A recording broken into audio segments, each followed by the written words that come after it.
તો hello guys, ફરીથી આવતા રહેશે એક નવા વ્લોગની અંદર. તો ગાઈસ, અત્યારે મેં જો CPU અને મોનિટર મેં અહીંયા મૂકી દીધું છે. તો આપણે પહેલા મોનિટરને સાફ કરીશું. તો ગાઈસ, મોનિટર તો સાફ થઈ ગયું છે. હવે આપણે CPU ને કરીશું. હવે CPU ને આપણે અહીંથી ખોલી નાખીએ. આ રીતના ખુલી જાય છે. પહેલા આપણે સાવચેતીપૂર્વક હાર્ડ ડિસ્કને બારી કાઢીશું, કેમ કે આ છૂટી છે.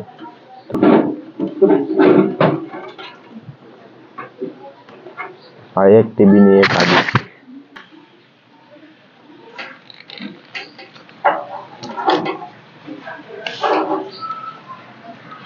બંને હાર્ડ ડિસ્કોને કાઢીને મૂકી દીધી છે.